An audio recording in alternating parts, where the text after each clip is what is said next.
الشيطان اللعين الرجيم بسم الله الرحمن الرحيم الحمد لله الملك الحق المبين والصلاة والسلام على أفضل المرسلين وآله وأهل بيته الطيبين الطاهرين لا سيما على بقية الله في الأرضين وحجته على العالمين ولعنة الدائمة على أعدائهم أجمعين أما بعد وقد قال الله عز وجل في كتابه المبين وفرقانه المتين بسم الله الرحمن الرحيم وَإِذْ تَأَذَّنَ رَبُّكُمْ لَئِنْ شَكَرْتُمْ لَأَزِيدَنَّكُمْ وَلَئِنْ كَفَرْتُمْ إِنَّ عَذَابِي لَشَدِيدٌ صلوات۔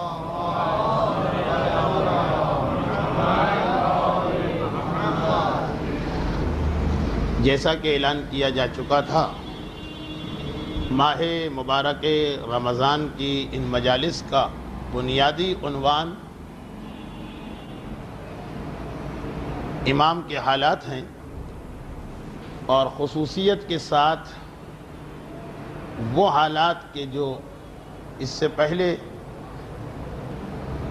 عمومی تقاریر جو میں نے کی تھی اس میں بھی ان کا تذکرہ نہیں تھا، یعنی غیبت صغرا اور غیبت کبریٰ کے حالات۔ البتہ اس کے پہلو بہ پہلو بعض تقاریر میں تھوڑا تھوڑا ظہور کی نشانیوں پر بھی روشنی ڈالنے کی کوشش کی جائے گی، اور جو میرا اصلی عنوان رہتا ہے کہ یہ تمام باتیں کتابی باتیں نہ رہیں، بلکہ اس کے حوالے سے ہماری جو عملی زندگی کی ذمہ داریاں ہیں۔ البتہ یہ میں یقیناً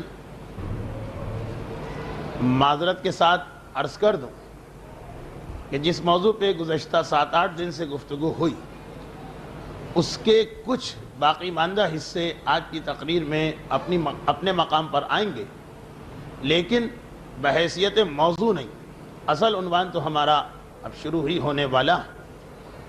سورہ ابراہیم قرآن کریم کا 14واں سورہ اور اس کی 7ویں آیت، جو اس اعتبار سے انتہائی مشہور و معروف آیت ہے کہ شکر نعمت اور کفر نعمت کے عنوان پر جب کبھی گفتگو کی جاتی ہے تو اسی آیت کو سرنامہ کلام قرار دیا جاتا ہے۔ ارشاد ہو رہا ہے وَإِذْ تَأَذَّنَ رَبُّكُمْ، اور تمہارے پروردگار نے یہ اعلان کر رکھا ہے۔ یہ ہمیشہ سے جناب آدم کے زمانے سے پروردگار کا وہ اعلان چلا آ رہا ہے جو قرآن کی اس آیت کے دائرے میں شامل ہے، لَن تَجِدَ لِسُنَّتِ اللَّهِ تَبْدِيلًا۔ شریعتوں کو اللہ بدلتا رہتا ہے، مگر کچھ قوانین اللہ نے ایسے بنائے ہیں اس کائنات کے لیے کہ لَن تَجِدَ لِسُنَّتِ اللَّهِ تَبْدِيلًا، کہ کبھی بھی تم اللہ کے ان قوانین میں تبدیلی کو نہیں پاؤ گے۔ اور ان میں سے ایک قانون یہ کہ وَإِذْ تَأَذَّنَ رَبُّكُمْ، یاد کرو وہ وقت کہ جب تمہارے پروردگار نے یہ اعلان عام کر دیا تھا لَإِن شَكَرْتُمْ لَأَزِيدَنَّكُمْ، کہ اے میرے بندو جو نعمتیں میں نے تمہیں دیں اگر تم ان کا شکر ادا کرو گے تو میں ان نعمتوں کو بڑھاتا جاؤں گا۔ وَلَئِن كَفَرْتُمْ، اور اگر تم نے میری نعمتوں کو جھٹلایا، ان کا کفران کیا، ان کا حق ادا نہ کیا، ان کی جانب سے لاپرواہی برتی، إِنَّ عَذَابِي لَشَدِيدٌ، تو میرا سخت ترین عذاب تمہیں ملے گا۔ دیکھیے خالی اتنا نہیں کہا کہ اگر تم نے میری نعمتوں کو جھٹلا دیا تو میں نعمت واپس لے لوں گا، نہیں، واپس لینے کی بات نہیں، وہ واپس تو لیا جائے مگر اس گناہ کے نتیجے میں عذاب شدید بھی تمہارا انتظار کرے گا۔ ہم اور آپ کسی چیز کو شدید کہیں اس کی کیا حیثیت ہے؟ ہم معمولی تکلیفوں میں تڑپ اٹھنے والے، ہم اتنے خود غرض کہ ہر آدمی کو اپنی بیماری اور اپنی تکلیف بڑی محسوس ہوتی ہے، لیکن اگر خالق کائنات یہ اعلان کر دے کہ میرا عام عذاب تمہیں نہیں ملے، کفران نعمت کرنے والے کو میرا سخت ترین عذاب ملے گا۔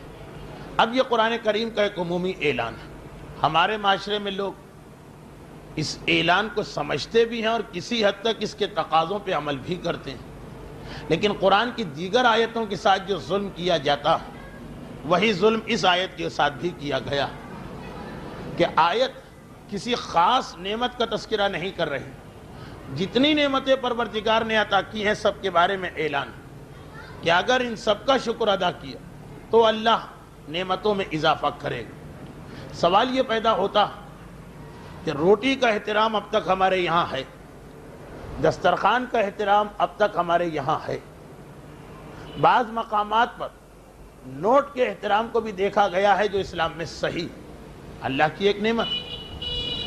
چنانچہ اب تک ایسے لوگ موجود ہیں کہ دسترخوان سے جب اٹھتے ہیں تو یا اسے چوم کر اٹھتے ہیں یا سجدہ کر کے اٹھتے ہیں۔ اب تک ایسے لوگ موجود ہیں کہ کھانے پینے کی کسی چیز کو زمین پہ گرا ہوا پائیں تو دوڑ کے جاتے ہیں اور پورے احترام کے ساتھ اسے اٹھا کے کسی قابل احترام جگہ پہ رکھ دیتے ہیں۔ وہ ان کا عمل بالکل صحیح، اور یقیناً یہ ان سے تو بہتر جو ان چیزوں میں بھی احترام کو بھول چکے ہیں۔ لیکن سوال یہ پیدا ہوتا کہ آیت نے کس مقام پر یہ تخصیص ڈالی، یا آیت نے کس مقام پر یہ حکم دیا کہ اللہ یہ حکم صرف کھانے پینے کے بارے میں دے رہا، یا یہ حکم صرف عام دنیاوی نعمتوں کے بارے میں دیا جا رہا۔ آیت مطلق، آیت میں عموم، لَإِن شَكَرْتُمْ، جس نعمت کا تم شکر ادا کرو۔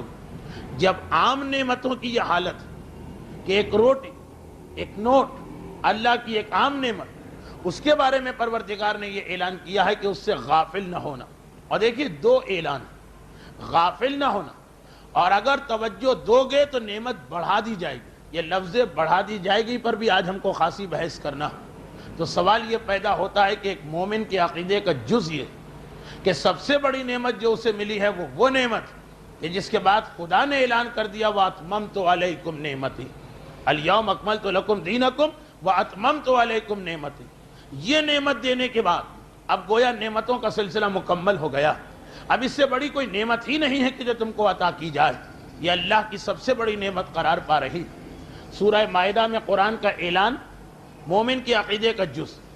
تو جب روٹی، دسترخوان اور رزق اور اس قسم کی نعمتیں، ان کا شکر ادا کرنا انسان کو زیادتی نعمت کی طرف لے جاتا، کفر یا لاپرواہی عذاب کی طرف لے جاتی، تو جو کائنات کی سب سے بڑی نعمت قرار دی جا رہی یعنی اعلان امامت، اس اعلان امامت کو کائنات کی سب سے بڑی نعمت سمجھنے کے بعد اب سوال یہ پیدا ہوتا کہ ہم اس نعمت کا شکر ادا کر رہے ہیں اور انتظار کر رہے ہیں کہ اللہ اس میں اضافہ کرے، یا اس نعمت کا کفران کر رہے ہیں اور اللہ کی طرف سے عذاب ہمارا انتظار کر رہا۔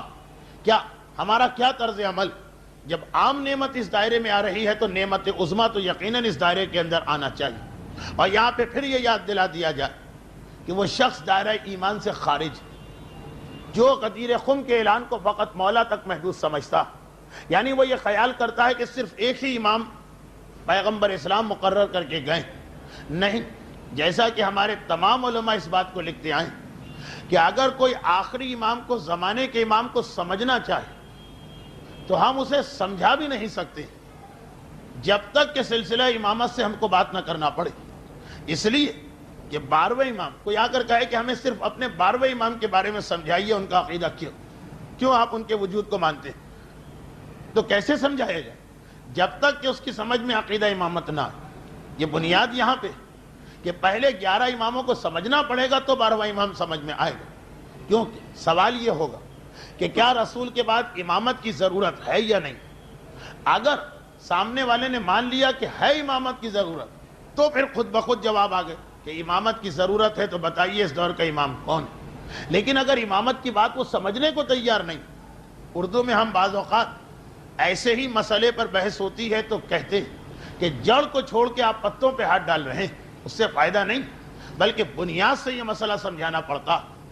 بہت ہی مشہور واقعہ کہ جس وقت ایران کے ایک عالم پاکستان تو خیر نہیں، غیر منقسم ہندوستان میں آئے تھے، تو لاہور کے اندر وہ جو مشہور ترین اردو شاعر علامہ اقبال، ان سے جب بات ہوئی تھی تو انہوں نے یہ کہا کہ یہ 12واں امام میری سمجھ میں نہیں آ رہا۔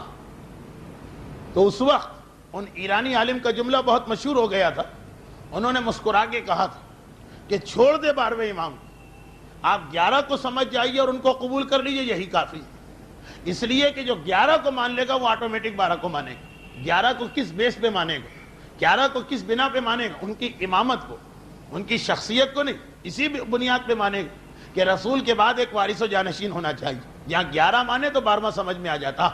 تو غدیر خم کا اعلان وہ در حقیقت یہ اصولی اعلان تھا کہ رسول کے بعد ایک جانشین ہونا چاہیے، اور اسی وجہ سے علامہ مجلسی نے اپنی اس کتاب میں جو وہ مکمل نہیں کر سکے، حیات القلوب، 3 جلدوں میں یہ کتاب لکھنا تھی۔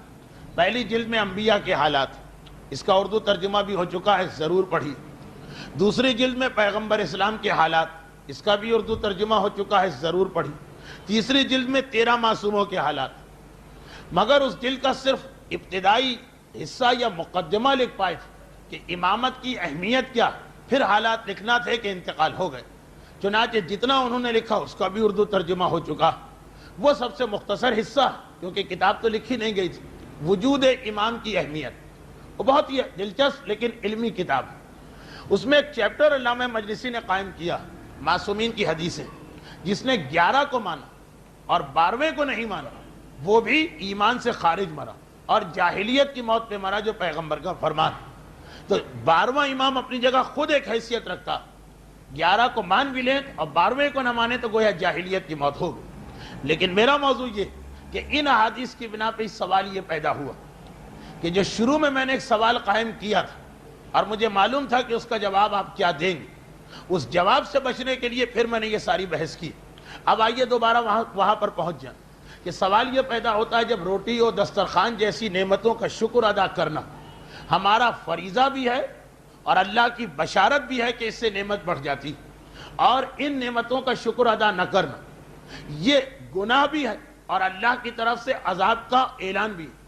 تو جو سب سے بڑی نعمت ہے وجود امامت، اس کا بھی شکر ہم کو ادا کرنا، اور اس کی طرف سے لاپرواہی بھی دعوت عذاب۔ لیکن نعمت امامت کا شکر آپ کہیں گے کہ ہم ادا کرتے ہیں۔ 18 ذی الحج غدیر کا دن ہمارے امام بارگاہوں کا چراغا دیکھی، 2 مہینے 8 دن ایام عزا میں ہماری مصروفیات دیکھی، وہ کس کے لیے؟ امامت کے لیے۔ ہر ولادت و شہادت کے موقع پر ہماری مسجدوں، محفلوں اور امام باڑوں میں جشن ولادت اور مجلس مصائب منعقد ہوا کرتی۔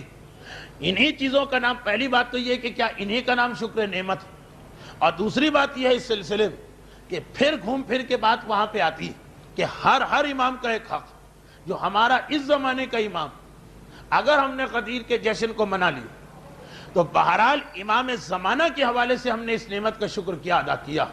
ہمارا کون سا ایسا فعل ہے جسے ہم پروردگار کے سامنے پیش کریں اور کہیں کہ پروردگارہ دیکھ، اس طرح سے ہم اپنے امام زمانہ کے وجود کا شکر ادا کر رہے ہیں؟ کون سا ہمارا عمل ایسا ہے جسے شکر کے اندر شامل سمجھا جائے؟ شکر خالی شکرن للہ کہہ دینے کا نام تو نہیں۔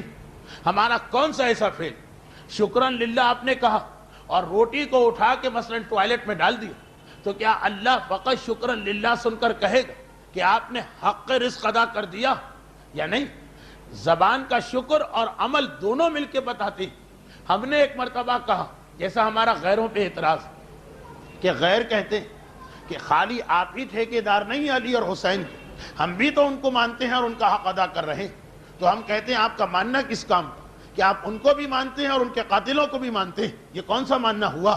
ہمارا یہ اعتراض خود بتا رہا کہ جو شکر کہا جاتا ہے اس کے اندر زبان اور عمل میں مطابقت ہونا چاہیے۔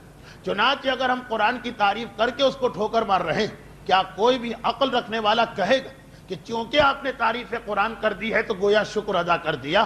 لیکن اگر ایک طرف سے تعریف کی تو دوسری طرف سے یہ بھی تو دیکھیے کہ آپ نے اپنے عمل کے ذریعے سے قرآن کو کیا نقصان پہنچا دیا۔ جو ابھی میں نے اس سے پہلے خمس کے عنوان پہ گفتگو کی تھی کہ یہ بھی کوئی خمس ہوا کہ آپ نے 1000 روپے خمس کے دی اور مرجے سے کسی نام سے 1500 روپے واپس لے لیے، یہ کون سی ادائیگی خمس ہو رہی؟ وہاں چاہے اس کو نظر انداز کیا جائے، لیکن کل رات کا مسئلہ جو آغا خوئی کا جملہ تھا کہ اللہ تو ان چیزوں کو دیکھ رہا، چاہے دنیا میں کوئی پکڑ کرے یا نہ کرے۔ تو ہم اور آپ بھی اپنی عام زندگی خالی اسی چیز کو شکر ادا کرنا نہیں مانتے۔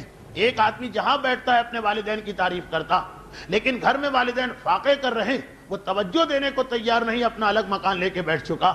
جاننے والا تو کسی بھی محفل میں اس کو شرمندہ کر دے گا کہ یہ تم کیا اپنے والدین کی تعریف کر رہے، دو چار جملے ان کی تعریف کے کہہ دیے، وہ بھوکوں مر رہے، کوئی ان کی خدمت کرنے والا نہیں، کوئی ان کو دوا لا کے دینے والا نہیں۔ تو دیکھیے ہمارا اور آپ کا جو عام زندگی کا مسئلہ، میں ان مثالوں کے حوالے سے بات کر رہا ہوں کہ ہمارے یہاں ہر آدمی پلٹ کے کہے کہ ہم نے غدیر کا جشن منا لیا، یہ مولا کا شکر ادا ہو گیا، ہم نے کربلا کا ماتم کر لیا، یہ کربلا کا شکر ادا ہو گیا۔ عام زندگی میں ہم زبان والی بات کو خود شکر نہیں مانتے، بلکہ اگر عمل سے بھی کبھی اچھائی کریں، مگر صبح کا عمل کچھ اور شام کا عمل کچھ، صبح ہم نے قرآن کو عطر لگا کے جستان میں لپیٹا اور شام کو ٹھوکر مار کے پھینک دیا، تو وہ صبح کا عمل اس بات کی دلیل نہیں بنے گا کہ اب اگر ہم قرآن کی توہین بھی کریں تو اللہ اس کو شکر سمجھے گا۔ تو شکر، زبان والا شکر، ہم اور آپ خود بھی اپنی عام زندگی میں اس کو صحیح شکر نہیں سمجھتے، لیکن جہاں بات امامت کی آتی تو بس زبان والی بات کو ہی ہم سمجھتے ہیں کہ حق ادا کر دیا۔ تو جہاں تک پہلے امام کا تعلق، بہت ہی جلد اگلے ہی ہفتے میں، بلکہ ابھی 3-4 دن کے بعد شہادت کی مجلسوں کے حوالے سے کچھ بات ہوگی، لیکن آج سے جو میرا موضوع شروع ہو رہا وہ امام زمانہ۔ اللہ نے یہ نعمت ہم کو عطا کی، اور اس اعلان کے ساتھ کہ جو نعمت میں تم کو دے رہا ہوں اس نعمت کے بارے میں ایک دنیا کا مسئلہ ہے، ایک آخرت کا مسئلہ ہے۔ دنیا کا مسئلہ یہ، لاپرواہی کرو گے عذاب آئے گا، خالی نعمت کو نہیں لیا جائے گا، عذاب آئے گا، توجہ دو گے تو نعمت بڑھا دی جائے گی۔ اور آخرت کا مسئلہ وَلَتُسْأَلُنَّ يَوْمَئِذٍ عَنِ النَّعِيمِ۔ اور اس آیت کے بارے میں تو خاص امام کی حدیث کہ تمہیں پتا ہے کہ اس سے کیا مراد ہے؟ امام کہہ رہے اس سے مراد ہم وہ نعمتیں، لَتُسْأَلُنَّ يَوْمَئِذٍ عَنِ النَّعِيمِ، قیامت کے دن ہم تم سے سوال کریں گے نعمتوں کے بارے میں۔ امام فرما رہے ہیں تمہیں پتا ہے کون سی نعیم ہے؟ معصومین کا ایک نام اسی لیے نعیم بھی، کون سی نعیم؟ نعیم نعمت کی جمع، یہ ہمارا وجود جس کے بارے میں قیامت میں سوال ہو رہا۔ تو یہ وہ مسئلہ بنا جسے ہم فقہ میں کہتے ہیں کہ اس کے آثار وضعی بھی ہیں، اس کے آثار تکلیفی بھی ہیں۔ آثار وضعی جو دنیا میں ہوتے ہیں کہ اگر نعمت امامت کا شکر نہ کیا تو عذاب شدید آ رہا، شکر ادا کیا تو اضافہ ہو رہا، اور اس آثار تکلیفی بھی ہیں کہ قیامت میں اور قبر میں اس کا جواب دینا پڑے گا۔ امام زمانہ، اور امام زمانہ بھی وہ امام کہ جس سے ہم کو براہ راست فائدہ بھی مل رہا۔ اب دیکھیں یہاں دو باتیں جمع ہو گئی، ایک تو یہ کہ اللہ کی نعمت ہے امام۔ شاید میں نے شیخ صدوق کا جملہ بھی پڑھا تھا کہ خواب میں امام نے آ کر اسی حوالے سے بات کی تھی، امام اللہ کی نعمت ہے اس لیے ان کا شکر ادا کرنا۔ اور اسلام میں ایک دوسرا مسئلہ آتا، دوسرا مسئلہ بعض علماء نے تو اس روایت کا تیسرا ٹکڑا یہی بیان کیا۔ کون سا مسئلہ؟ سورہ رحمان کی آیت نمبر 60، حل جزاء الاحسان الا الاحسان، کیا احسان کا بدلہ احسان کے علاوہ کچھ ہو سکتا؟ اور یہ جو ایک بہت ہی مشہور حدیث ہے جس کے پہلے دو حصے تو سب علماء مانتے ہیں، تیسرے پہ اختلاف ہے کہ تیسرا جز کیا؟ حرم اللہ الجنہ علی الثلاثہ، شاید تیسری ہی رمضان کو بات ہوئی کہ 3 گناہگار ایسے ہیں جن پہ اللہ نے جنت تو چھوڑو بوئے جنت کو بھی حرام کر دیا، وہ جنت کی بو بھی نہیں سونگھ پائیں گے۔ اور وہ 3 میں سے عاقل والدین و قاطع رحم تو طے شدہ بات ہے، والدین کو اذیت دینے والا اور رشتہ دار کا حق ادا نہ کرنے والا۔ تیسرے میں کچھ نے کہا هو المنان، یہ منان، اور کچھ نے کہا نہیں یہ وہ آدمی ہے کہ جو احسان فراموش، جس پر کوئی احسان کر رہا اور وہ اس احسان کو یاد کرنے کو تیار نہیں، احسان کا حق ادا کرنے کو تیار نہیں، احسان کو بھلا کے بیٹھ جاتا۔ اللہ نے جنت تو جنت، ایسے آدمی پر بوئے جنت کو بھی حرام کر دیا۔ جناب موسیٰ کا ایک بہت ہی مشہور واقعہ ہے، اس وقت بیان کرنے کی مہلت نہیں۔ تو امام زمانہ میں دونوں چیزیں جمع ہو رہی، وہ اللہ کی نعمت اس لیے ہمیں شکر ادا کرنا ہے امام کا، اور وہ ہمارے محسن ہیں اس لیے ہمیں ان کی خاطر بھی ان کے احسان کا حق ادا کرنا۔ وہ محسن کیوں؟ کس لیے محسن؟ عقائد کے اعتبار سے تو ہیں، لیکن دنیاوی اعتبار سے جمعے کے خطبات میں اکثر علماء دوسرے خطبے میں جب ایک ایک امام پر درود و سلام کی بات آتی ہے تو 14ویں معصوم پر پہنچ کر پھر یہ حدیثیں بھی پڑھتے ہیں جو معصوم کی حدیث۔ محسن اس لیے کہ وَبِوُجُودِهِ ثَبَّتَتِ الْأَرْضُ وَالسَّمَاءُ وَبِيُمْنِهِ رُزِقَ الْوَرَىٰ۔ یہ امام کا جملہ کہ یاد رکھو جو زمانے کا امام ہوتا اس کے وجود کی وجہ سے یہ زمین و آسمان قائم۔ اللہ نے اس زمین و آسمان کو کیوں برقرار رکھا؟ اس لیے کہ ایک اللہ کی حجت موجود، اور یہ پیغمبر کا جملہ بھی کہ جب تک وہ حجت نہیں آئے گی زمین و آسمان ختم نہیں ہو سکتے، یہاں تک کہ رسول کا جملہ اگر قیامت کے آنے میں صرف 1 دن رہ جائے تو اللہ اس 1 دن کو بھی اتنا طولانی کر دے گا، اتنا بڑھا دے گا کہ وہ حجت آئے اور وہ سارے حالات مکمل ہو جائے. قیامت نہیں آ سکتی، یعنی زمین و آسمان کی تباہی ممکن نہیں. اس کے وجود نے زمین و آسمان کو بچایا ہوا. وَبِجُمْنِهِ رُزِقَ الْوَرَى، اور اسی کی برکتیں ہیں کہ مخلوقات کو رزق مل رہا. یہ ہماری چالاکی، یہ ہماری ذہانت، یہ ہماری دانشمندی، اور یہ کہیے کہ اس میں خالی ہماری کوشش کا دخل نہیں کہ ہم اپنے اور اپنے گھر والوں کے لیے عزت کا رزق مہیا کر رہے ہیں. نہیں، کوئی عظیم ہمارا محسن ہے اس پردے کے اندر، جس کے دسترخوان پر بیٹھ کر ہم نعمتوں سے استفادہ کر رہے ہیں. وَبِجُمْنِهِ رُزِقَ الْوَرَى، جس کی وجہ سے مخلوقات کو رزق مل رہا. ہمارے بچے جو بھوکوں مرنے سے محفوظ اور بچے ہوئے، اس میں ہمارا دخل نہیں. یہ ہے کوئی ہمارا محسن جس کی وجہ سے ہمارے گھر آباد ہیں اور ہمارے گھر شاد ہیں. وہ ہمارا محسن جس کے وجود نے زمین و آسمان کو محفوظ رکھا. اور یہاں پہ پھر وہ بات آ جاتی، زمین و آسمان بنے کیوں؟ حدیث قدسی، لولاک لما خلقت الافلاک، اے حبیب تم نہ ہوتے یہ زمین و آسمان نہ بنائے جاتے. پہلا معصوم وہ ہے جس کی وجہ سے اللہ نے زمین و آسمان کو بنایا، اور آخری معصوم وہ ہے جس کی وجہ سے اللہ نے زمین و آسمان کو بچایا. یہ زمین و آسمان بچا ہے آخری معصوم کی برکت سے، یہ رزق ملا آخری معصوم کی برکت سے. وہ ہمارا محسن بھی بن گئے. اللہ کی نعمت بھی وہی ہے، ہمارا محسن بھی وہی.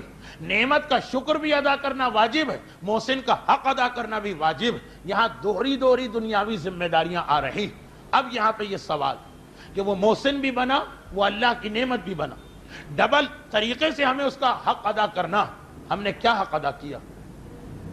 بار بار میں نے مثالیں دے دی کہ کیا زبان سے یہ 15 شعبان کو 2-4 قصیدے پڑھ دینا، اٹھتے بیٹھتے اجل اللہ کی دعا کر لینا، اگرچہ یہ دعا بھی ہم صحیح نہیں کرتے، وہ تفصیلاتی رہے گی. آج کی تقریر میں ساری ایک جیسی باتیں نہیں آ سکتی. تو یہاں پہلا سوال آپ کے ذہنوں میں یہ ڈالا جا رہا کہ جب کبھی شکر نعمت کی بات کریں تو روٹی اور کپڑے اور مکان جن کا حق ادا کرنا، ان تک محدود ہو کے نہ رہ جائیے، سب سے بڑی نعمت کی جانب بھی جائیے. اور ہمیشہ کا شکر کس طرح ادا کیا جائے، اور الٹے طریقے سے بھی سوچیے. دنیا کے حالات یہ بتا رہے ہیں کہ جہاں جہاں اس وقت مسلمان ہیں سب مظالم و مصائب کا نشانہ بنے ہوئے، اور خصوصیت کے ساتھ جہاں جہاں صاحبان ایمان، نہ ان کی عزتیں سلامت ہیں، نہ ان کی اولادیں سلامت ہیں، نہ ان کی جانیں سلامت ہیں.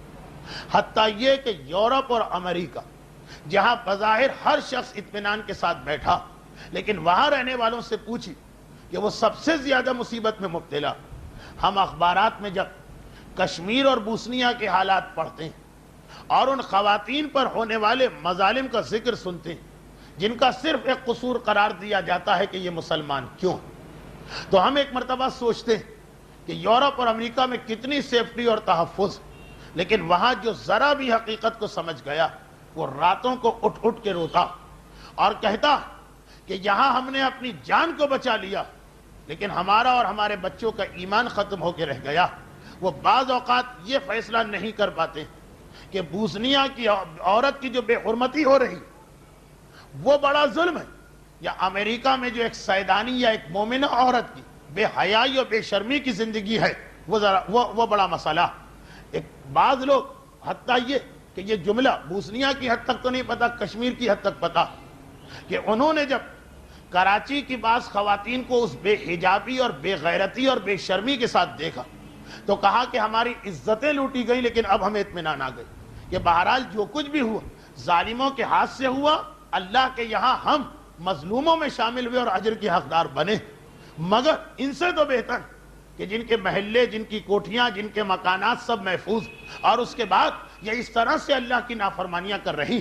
ٹھیک ہے، ان عورتوں کو تو پتہ بھی نہیں کہ یہ کیا کر رہی، لیکن جس کی عزت لٹ گئی ہے اس نے یہ منظر دیکھ کے کہا شکر ہے خدا کا کہ بہرحال ظالم کے ہاتھ سے ہم لوٹے گئے، اپنے ہاتھوں سے نہیں. اور جو ہم پر ظلم ہوا اس کے بعد ہمیں اس کا اجر و صلہ تو مل رہا، یہ تو نہیں ہے کہ یہ عیاشی اور اس کے بعد عذاب ساتھ میں آ رہا. تو جو واقعاً حقیقت کو جانتا، میں ان کو جانتا ہوں جو بظاہر بہت ہی خوش نظر آتے ہیں، بلکہ جب وہاں سے یہاں آتے ہیں تو اپنے خاندان والوں کے سامنے اس طرح سے اپنی زندگی کو پیش کرتے ہیں کہ خاندان والوں کے دل میں بھی لالچ پیدا ہوتی ہے کہ کاش ہم بھی امریکہ پہنچ جائیں. لیکن دل کی بات تو ہم ہی جیسوں کو بتائی جاتی ہے. وہاں پہ یہی لوگ ملتے ہیں اور راتوں کو روتے ہیں کیسے اپنی بیٹی پہ قابو پایا جائے، کیسے اپنے بیٹے کو دین کے راستے پہ چلایا جائے. یہاں تک کہ کھلم کھلا جہاں اسلام دشمنی، وہاں بھی شاید یہ واقعہ پیش نہ آیا۔ وہ اخبار کی کٹنگ میرے پاس، وہ واقعہ ایک سیدانی کا اور اس کے نام کے ساتھ جعفری، کہ عاشورے کے دن لاس اینجلس میں ایک ہندوستانی، وہ جو ایک وفد آتا ہے ڈانسنگ اور گانے وانے کے جو لوگ جاتے ہیں، وہ گروپ آیا تھا اور اس میں پہلا انعام عاشورے کے دن بہترین ڈانس کرنے کے اوپر ایک سیدانی کو ملا، جو مس ڈاکٹر فلاں جعفری، ان کا نام میں نہیں لینا چاہتا، وہ اخبار میرے پاس موجود ہے کٹنگ کے ساتھ، ایک مومن نے دیا۔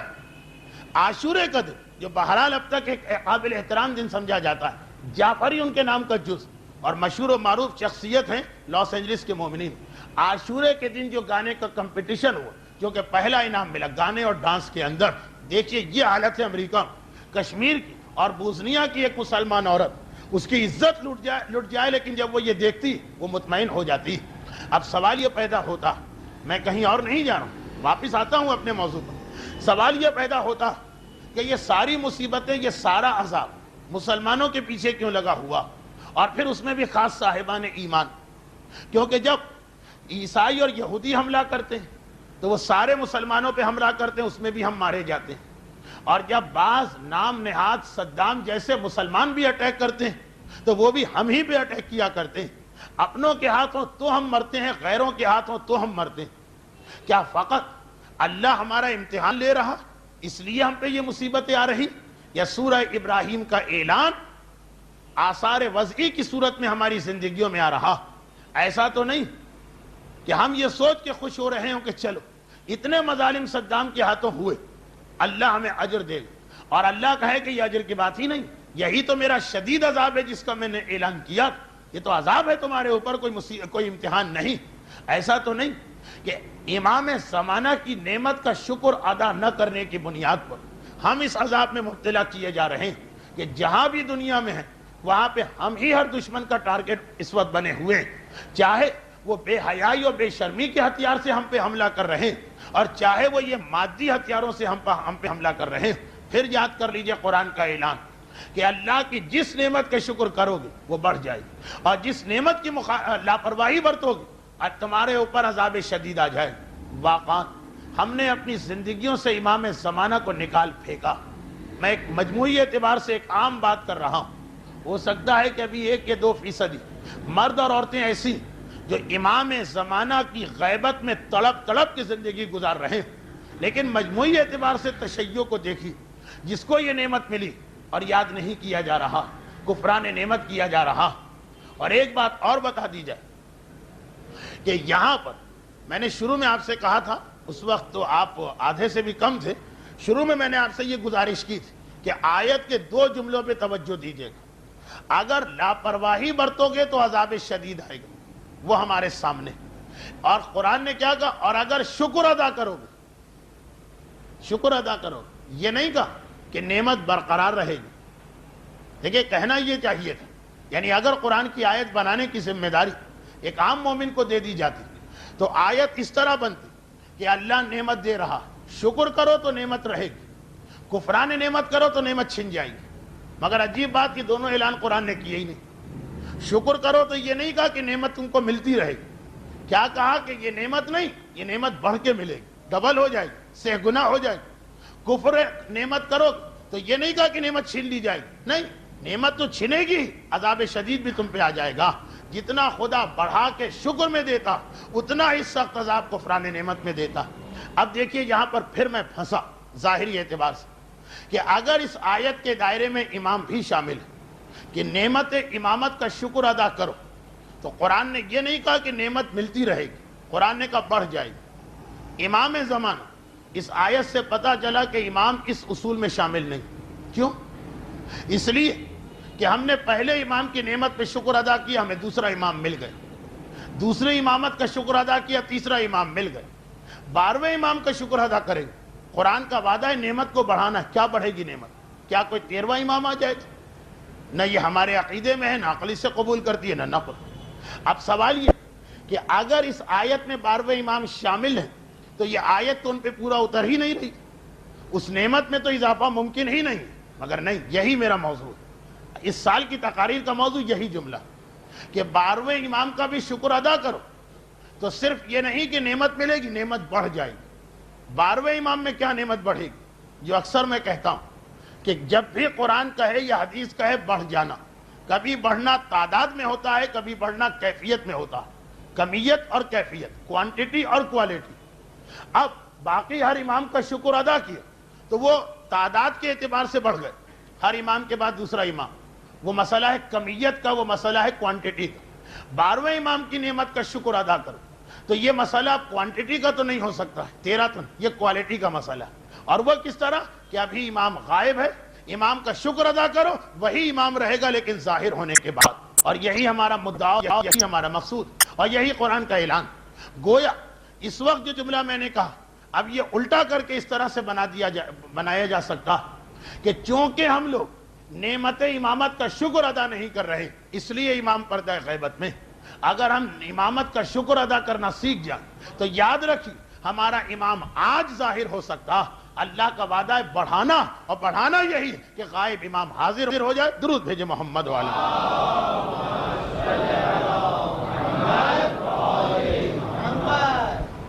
اب یہ سوال کہ کس طرح سے ہم شکر ادا کریں کہ امام ظاہر ہو جائیں، یہ ہمارا اصل موضوع۔ اور اسی کے ساتھ ہمیشہ ایک ضمنی سوال بنے گا۔ وہ ضمنی سوال کیا بنے گا؟ وہ ضمنی سوال یہ بنے گا کہ روایتوں میں اتنی ساری نشانیاں بتائی گئیں، چلیں باقی ساری نشانیوں کو چھوڑ دیں تو 4-5 نشانیاں تو بڑی پکی بتائی گئیں۔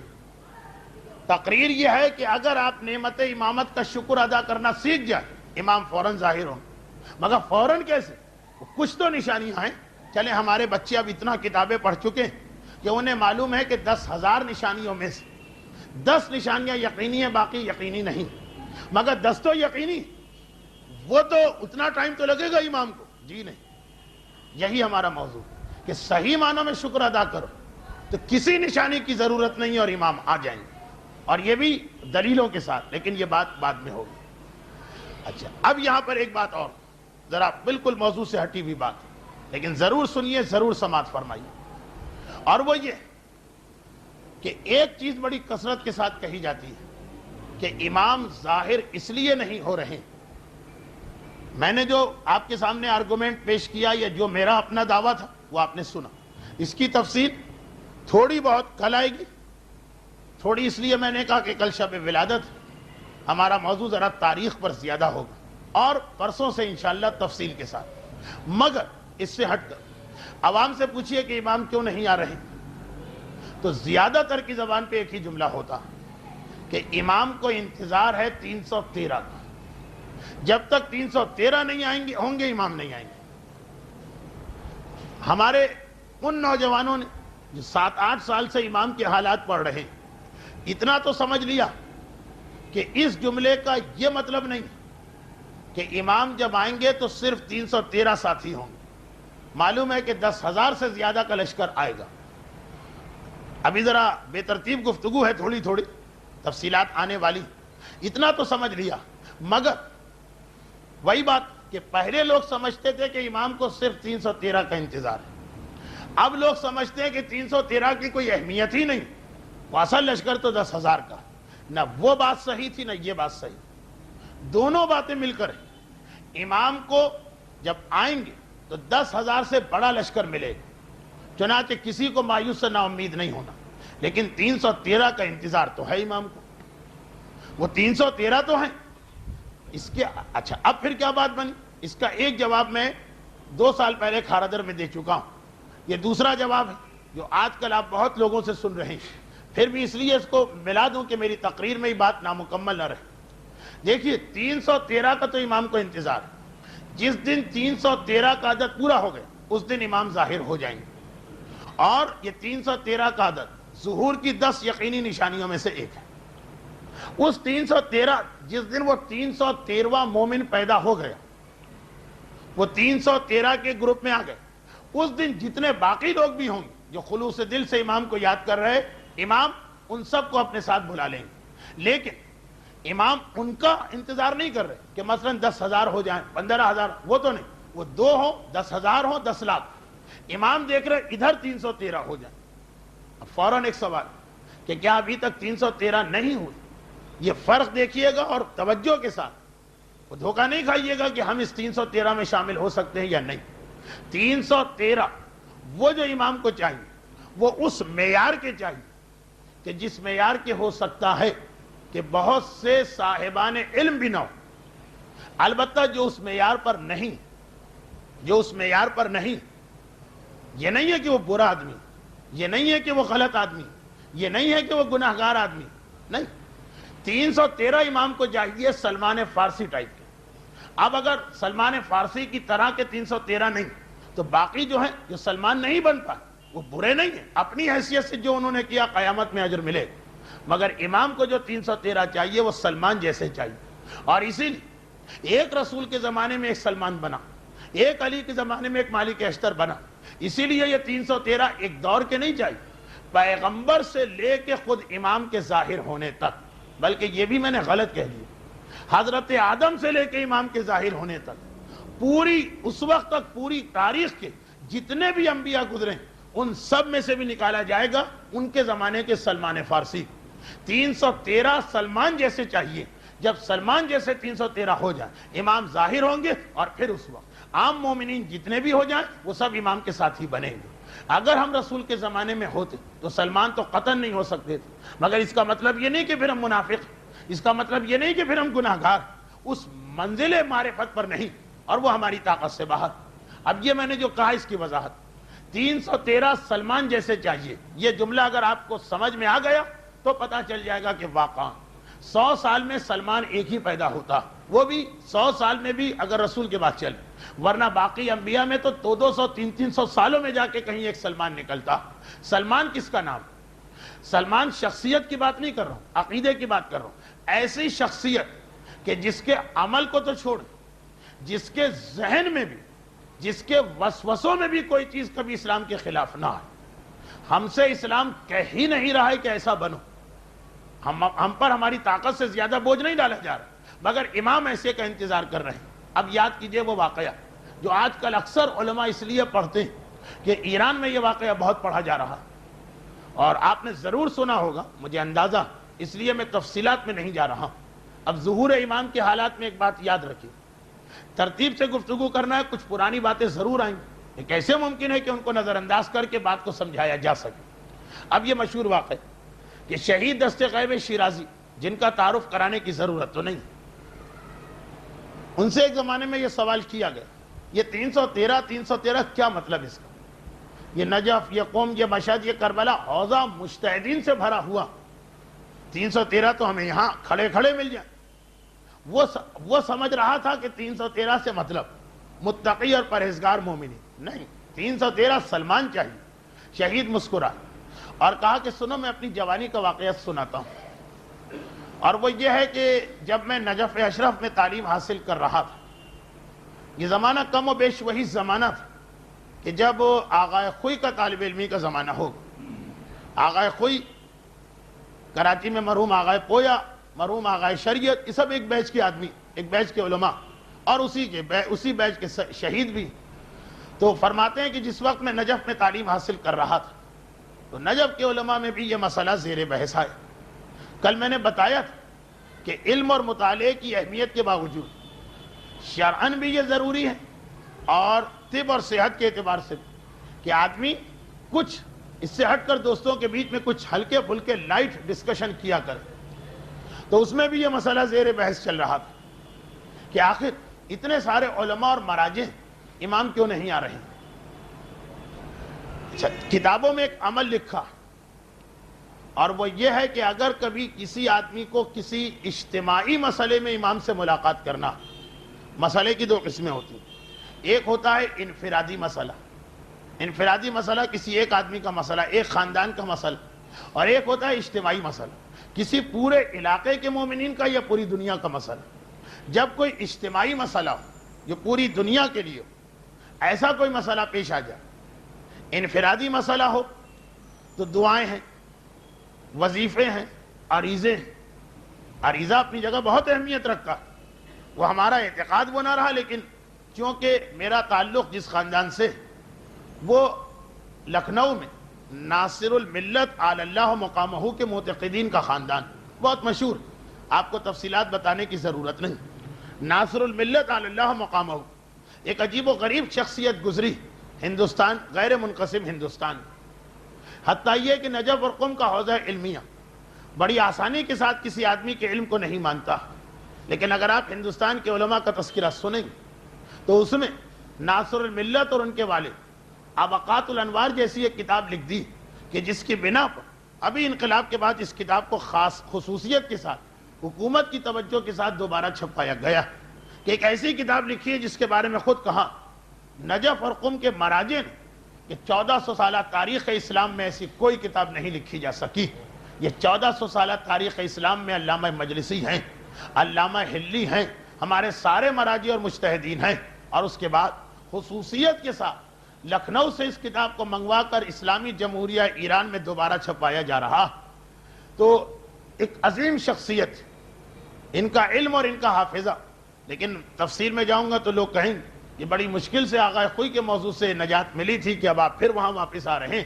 لیکن اتنا آنکھوں دیکھی گواہیاں، آنکھوں دیکھی کہ جس زمانے میں ہندوستان میں انگریز تعلیم پھیلا رہے تھے تو ہمارے کچھ نوجوانوں کے عقائد ذرا متزلزل ہوئے.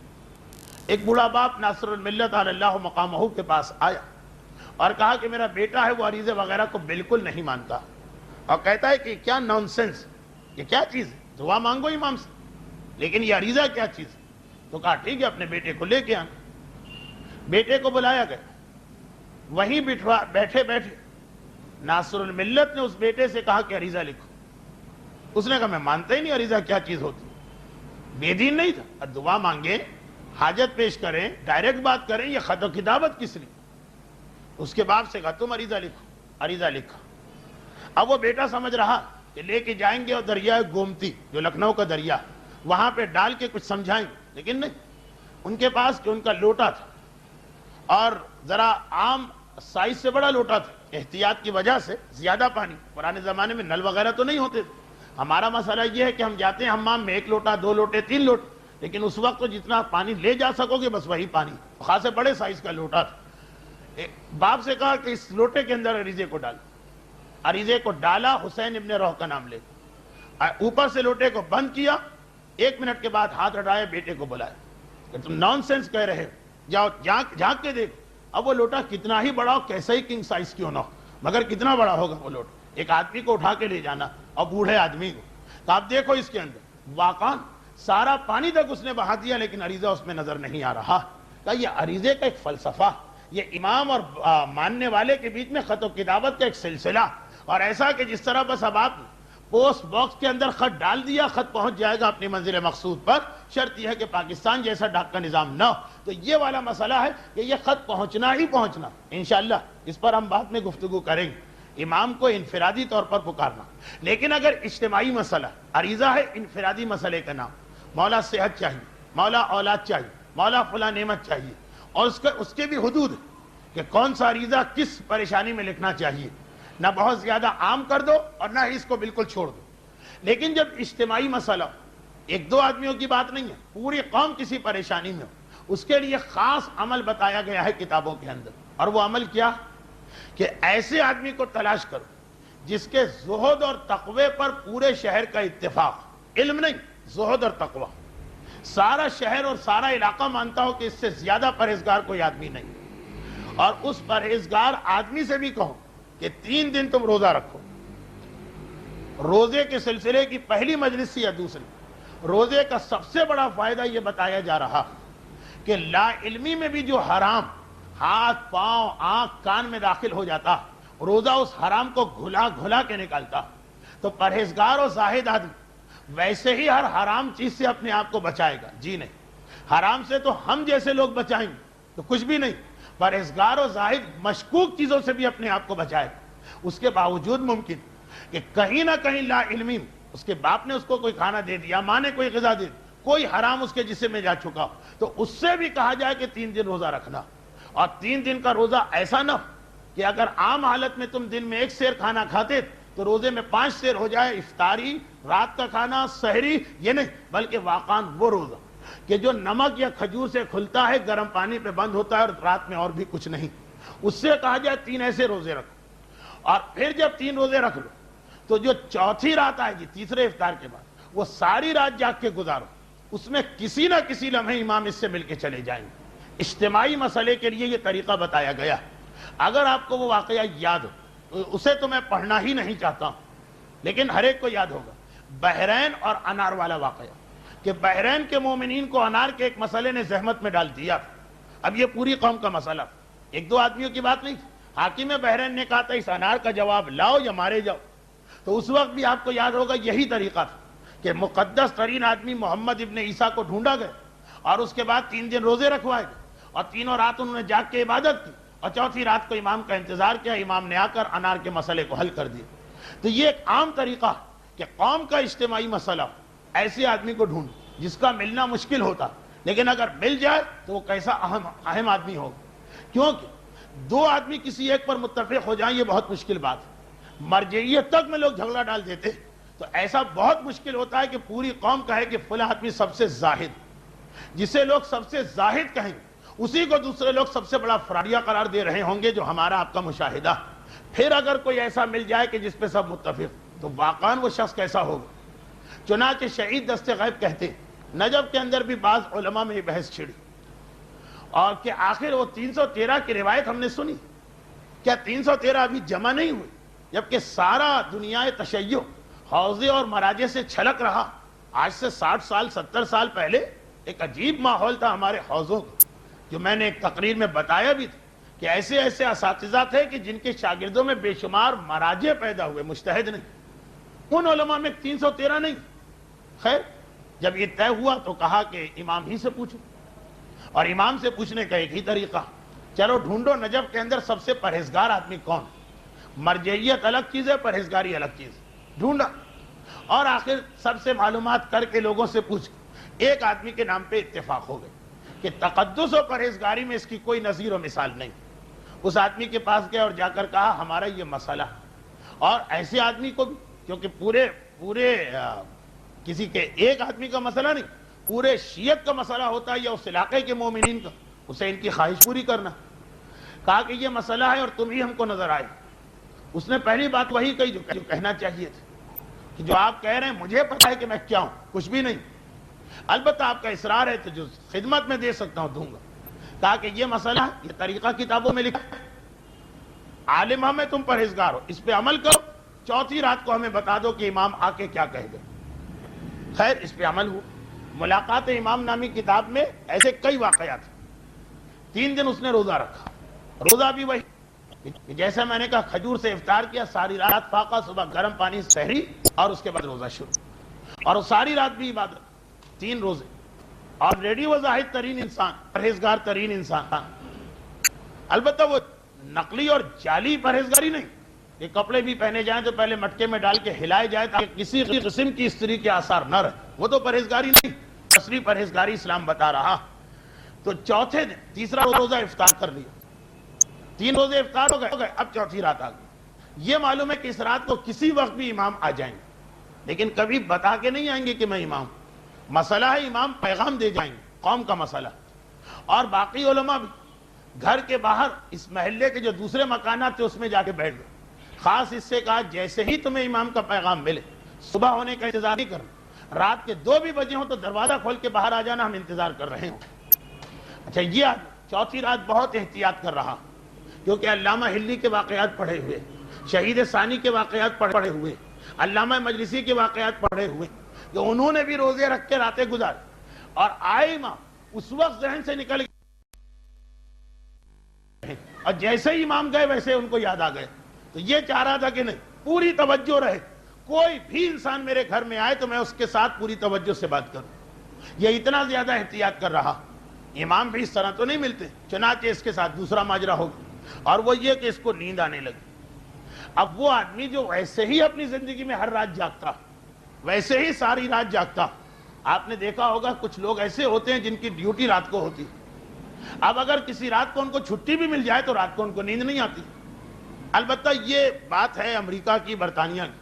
پاکستان میں جو رات کو ڈیوٹی پہ جاتا ہے تو کیا جاگ رہا ہوگا؟ وہ وہاں جاتا ہی سائن کر کے وہ وہاں سو جاتا ہے، تو اس کا تو مسئلہ یہ نہیں، لیکن جو اپنی ڈیوٹی کے ساتھ وفادار ہوتا، عادت ہو جاتی ہے اس کو رات کو جاگنے کی، اب وہ چھٹی کی بھی کوئی رات کو چھٹی مل جائے, نیند نہیں آئی, بڑی مشکل سے جا کے کہیں 2 بجے 3 بجے سوئے. تو یہ ویسا ہی آدمی عام زندگی میں ساری رات جاگتا ہے, کبھی نیند نہیں. آج تو خاص انتظار کی وجہ سے اور نیند نہیں آنا چاہیے تھی. ہم اور آپ ساری زندگی سونے والے, شب قدر میں بہرحال رات کے 1-2 بجے تک تو کنٹرول ہو ہی جاتا ہے, نیند نہیں آتی. تو اب یہ حیران و پریشان کہ میں رات جاگنے کا عادی, آج پہلے سے طے کر کے بیٹھا ہوں کہ رات جاگنا, چنانچہ دن کو اچھی طرح سے سو چکا, پھر یہ نیند کہاں سے آ رہی, کیسے آ رہی؟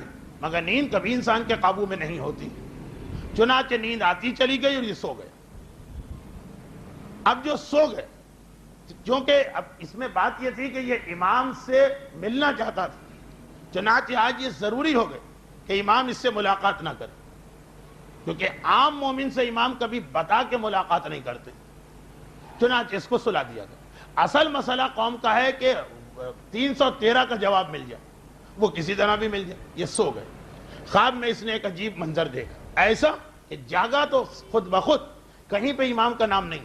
سمجھ گیا کہ پیغام کیا دیکھا کہ یہ سمندر میں کشتی میں بیٹھ کے جا رہا, ایک جزیرہ آ گئے. جزیرے پر جب یہ پہنچا, اترا, ذرا آگے بڑھا تو بہت سارے لوگ پھولوں کے ہار لے کے استقبال کے لیے کھڑے. ایک مرتبہ اس کو دیکھا, سب دوڑ کے آئے, اس کے گلے میں ہار ڈالے اور کہا مبارک مبارک, سلامت سلامت. گھبرا کے پوچھا یہ کیا ہو رہا؟ تو جواب دیا کہ ہمارے جزیرے کا طریقہ کار یہ ہے کہ ہمیشہ مرد ہمارے یہاں کا حکمران بنتا, ہمارے بادشاہ کا انتقال ہو گیا, کوئی بیٹا نہیں چھوڑا, فقط ایک اکلوتی بیٹی. یہ خواب میں دیکھ رہا, جب لڑکی ہے تو حکومت اسے ملنا چاہیے, مگر ہمارے دستور کے خلاف. تو طریقہ یہ ہوتا ہے کہ پھر ہم لوگ آپس میں سے کسی سے اس لڑکی کی شادی نہیں کرتے, حسد ہوگی, دشمنی ہوگی, نفرت ہوگی.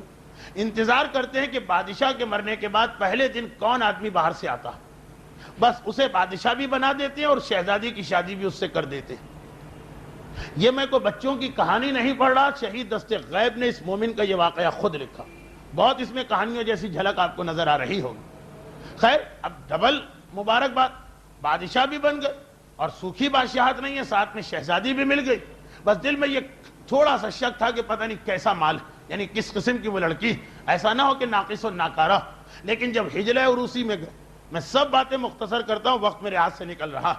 ہجلہ عروسی میں گئے تو وہی جو 3 دن پہلے کی بات ہے, ملا صالح مازندرانی نے اس مومنہ آمنہ بیگم علامہ مجلسی کی بہن کو دیکھا تو شکر کا سجدہ. اس نے شہزادی کو دیکھا, شہزادی بھی واقعا حسین و جمیل, چند آفتاب, چند مہتاب, پریوں کا حسن اس کے آگے مان, ایسی شہزادی اس کو نظر آئی.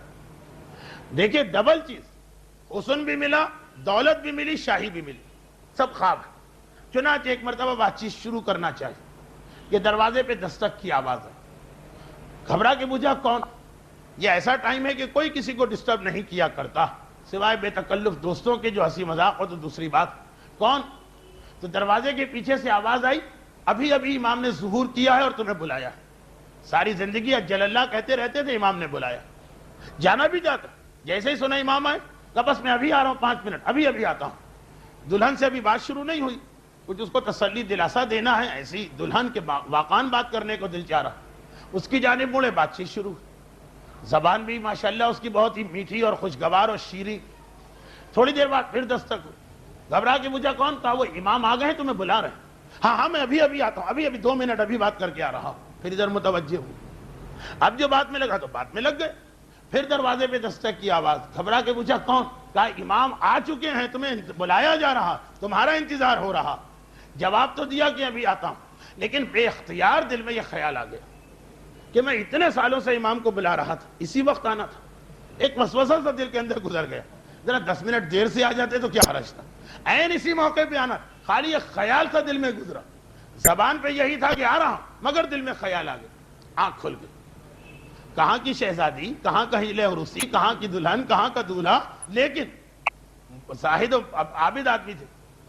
دیکھا کہ میں نجس بھی ہو چکا, اذان ہو رہی ہے یعنی رات ختم ہو چکی, اور امام نہیں آیا. البتہ سمجھ گئے کہ اصل چیز امام نہیں تھے, اصل چیز مسئلہ تھا. دروازہ کھول کے باہر نکلے. وہاں ساری رات لوگ جاگے اور تڑپ رہے کہ اس سے پہلے کے واقعات میں سنتے تھے کہ 12 بجے امام آ گئے, 1 بجے امام آ گئے. یہاں رات ختم ہوئی جا رہی، امام نظر نہیں آ رہے۔ اب جو اسے باہر آتا دیکھا، سب دوڑ کے آ گئے اور کہا امام آئے یا نہیں آئے؟ جواب دیا امام نہیں آئے۔ سب کے چہرے لٹک گئے کہ فائدہ نہیں ہوا اتنی ساری محنت کا۔ کہا امام نہیں آئے، پیغام مل گیا۔ امام نہیں آئے اور پیغام مل گیا، کیا مطلب؟ کہا یہ سنو جو میں نے رات کو خواب دیکھا۔ خواب بتائے۔ کہا یہ خواب میں نے دیکھا تھا، اب خود نتیجہ نکال۔ شہید دست غیب شیرازی کہتے کہ یہ سارے علماء یہ کہہ کے پلٹ گئے کہ بس ہمارا مقصد پورا ہو گیا، ہمارا مسئلہ حل ہو گیا، اس لیے کہ پتہ چل گیا کہ امام بتانا یہ چاہ رہے ہیں کہ ہمیں ایسے مومن کا انتظار کہ جس کا صرف عمل ہی شریعت کے مطابق نہ ہو، جسے اپنے دل و دماغ پر اتنا کنٹرول کہ وسوسہ بھی اس کے دل میں نہ آ سکے۔ یہ کس کی صفت ہے؟ یہ وہ مسئلہ ہے جہاں پہ عمار یاسر ابو ذر بھی نہیں پہنچتے، اسے سلمان فارسی کی صفت۔ روایت میں دیکھ لیجئے، صاحب سر کہا جاتا، عجیب و غریب شخصیت، ان کا نام ہے باب النبی۔ رسول تک آنے کا وسیلہ اور ذریعہ ان کو قرار دیا گیا کہ دل میں بھی وسوسہ نہیں آ سکتا۔ امام کو ایسے 313 چاہیے پوری کائنات کی تاریخ میں۔ اسی لیے لسٹ اٹھائی، کن لوگوں کا نام ہے امام کے ساتھیوں میں؟ اصحاب کہف کا نام۔ کن لوگوں کا نام ہے امام کے ساتھیوں میں؟ سلمان فارسی کا نام۔ کن لوگوں کا نام ہے؟ ان 15 مومنین کرام کا نام جو حضرت موسیٰ کے وفات کے بعد ان کے وسیع جناب یوشع کو مانتے رہے، جبکہ باقی ساری امت موسیٰ نے بغاوت کر دی، کیونکہ موسیٰ کی بیوی جو اتفاق سے ایک نبی شعیب کی بیٹی بھی تھی، موسیٰ کے بعد ان کے وسیع کو ماننے سے انکار کیا اور جنگ کر دی، میدان میں نکل گئے۔ ساری امت موسیٰ ادھر چلی گئی، 15 لوگ بچے تھے، وہ امام کے ساتھیوں میں ان کا نام شامل۔ تو پتا چلا کہ 313 کی روایت بالکل غلط نہیں، ہم اس 313 میں شامل ہو ہی نہیں سکتے، لیکن امام ایسے 313 ڈھونڈ رہے ہیں جس میں بہت سے مراجع اور مجتہدین بھی شامل نہیں ہوں گے، اور وہ یہ ہیں کہ جن کا دل اور دماغ اس حد تک تابع شریعت و تابع امام۔ جب ایسے 313 آ جائیں گے اس دن امام آئیں گے، اور ان 313 کے علاوہ اس دن باقی مومنین میں جن کا عمل ٹھیک، چاہے دل ان کا ٹھیک نہ ہو، وہ سب بھی لشکر امام میں شامل کیے جائیں گے۔